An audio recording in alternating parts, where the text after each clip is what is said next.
today it's been in my spirit to do some videos. So I said, sure, why not? I have time. So I'm going to do a couple of videos today on things that I have been thinking about and just trying to find God right now in my life. One of the things that I have ran across in different ways, I don't know if maybe you had that, like when God is really trying to speak to you about something, like you'll turn on a sermon or read something, a devotional, and it seems like it always has the same underlying theme that he's trying to speak into your life at that time. And you know it's for you because if you go ask somebody else, they don't get the same thing out of it that you do. One of the underlying themes that I keep having come across to me in readings and sermons and stuff is that when Jesus showed up on the scene, people rejected him because he was able to do what they had spent years not being able to do. But they've been trying.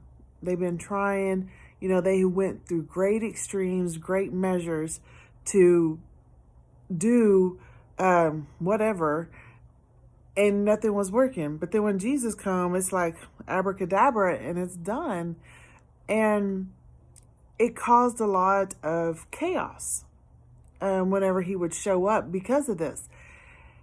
And so I kind of started thinking about that and what did that look like in today's world.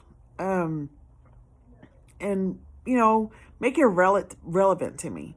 And I started thinking about when you're in a business setting and let's just say like you have a team and you've been working towards this one common goal and nothing is working. Then let's just say a new hire comes in and maybe they're even younger or maybe they don't have the years of experience that a lot of people on the team have.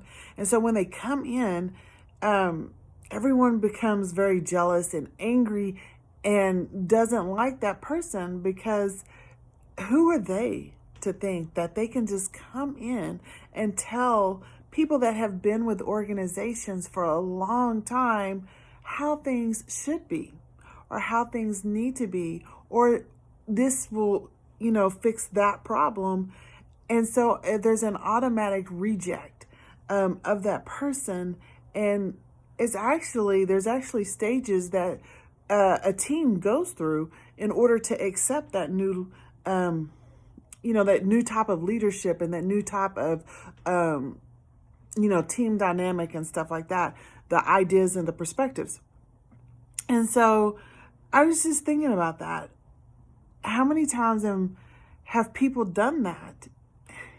And why doesn't it work? That's another thing. Why doesn't it work? And a lot of times is because we're leaning on our own understanding, on our own thoughts, how we think it should be, how we perceive things, and we kind of leave Jesus out of it, even though we might be actually saying Jesus' name.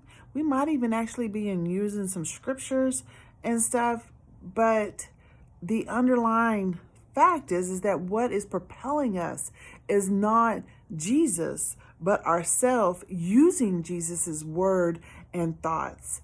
And actually, they're not really his thoughts. We're just taking his words and mixing it in with our thoughts in order for it to be what we consider how we want to define maybe Christianity or maybe leadership or whatever. And a lot of times that is an underlying key factor, and not just what fails in relationships, what fails in a lot of different things is because instead of really listening to the perspective of all and taking the perspective that is the truth, we take what works best for us. And I don't know, I've been just kind of really thinking about that and the different, how people react to that and what would I do what would I do in the reactions of those? And have I been that kind of person? And if I have, how do I correct that? So that was just something that I wanted to share. And like I said, I feel like doing some videos, so I have a couple more to do. But this 5-minute video is ending now.